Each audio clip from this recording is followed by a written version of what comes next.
In 1139, an Irish archbishop named Saint Malachy allegedly experienced a vision during a pilgrimage to Rome. What he wrote next has left historians and theologians debating for centuries. Malachy created a list of 112 short Latin phrases describing every future pope until the end of time. And according to this 900-year-old prophecy, Pope Francis is the final pope before a dramatic transformation of the Catholic Church and possibly the world. But is this medieval prophecy legitimate historical documentation or an elaborate forgery? Let's examine the actual evidence.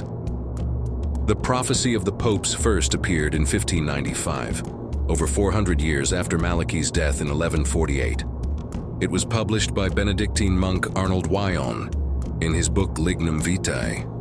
This significant gap between Malachy's death and the prophecy's publication is the primary reason many historians consider it a 16th century forgery rather than a 12th century divine revelation. Dr. Thomas Groome, professor of theology at Boston College, explains, "The most likely explanation is that it was created to influence a papal conclave in the late 1500s. Indeed, the prophecies were remarkably accurate for popes before 1590, but became increasingly vague afterward.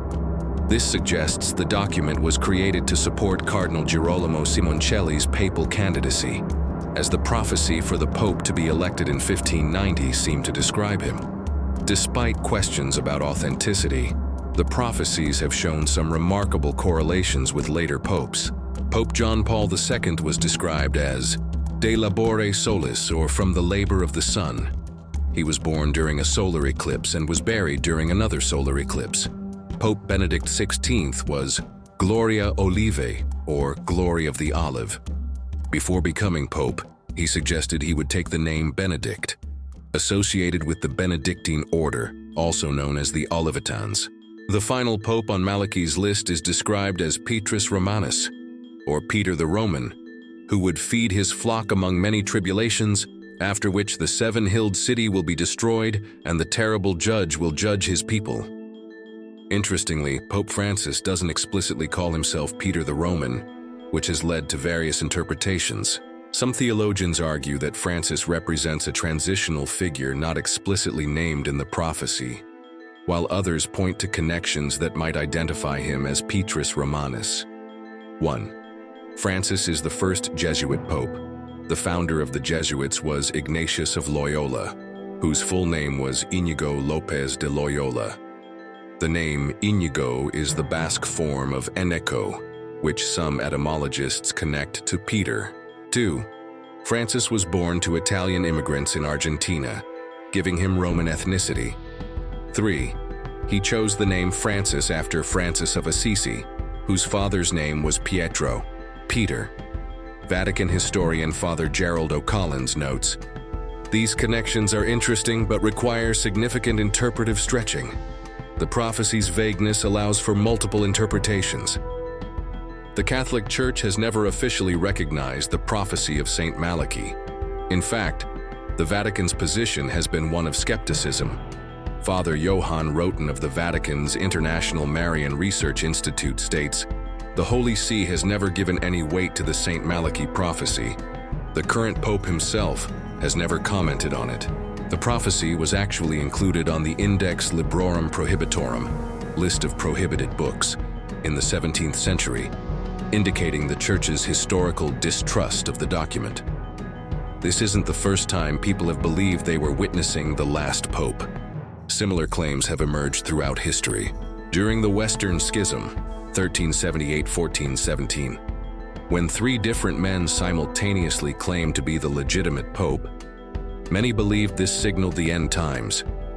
Similarly, during the Napoleonic Wars, when Pope Pius VI was imprisoned and died in captivity in 1799, many thought the papacy had ended forever. Professor Eamon Duffy, historian of Christianity at Cambridge University, explains, "Every generation tends to believe it's living in apocalyptic times. The Malachy prophecy taps into this perennial human tendency." Modern textual analysis suggests the prophecies were likely written in the late 16th century, not the 12th.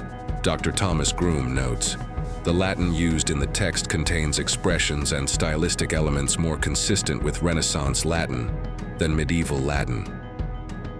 Additionally, the prophecies show detailed knowledge of papal heraldry and symbols that wouldn't have been established in Malachi's time.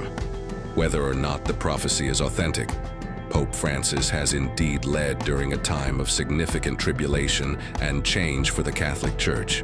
His papacy has witnessed a global pandemic, increasing secularization in traditional Catholic strongholds, major reforms within Vatican financial institutions, unprecedented ecological advocacy, more inclusive approaches to divorced Catholics and LGBTQ+ individuals. Vatican analyst John Allen Jr. observes, Francis has certainly shepherded his flock through many tribulations, as the prophecy suggests, but so have many popes throughout history.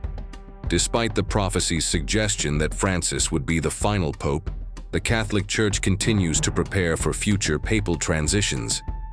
Cardinal Gerhard Müller, former prefect of the Congregation for the Doctrine of the Faith, states, "The Church has weathered many storms throughout its 2,000-year history. We trust in Christ's promise that the gates of hell shall not prevail against it."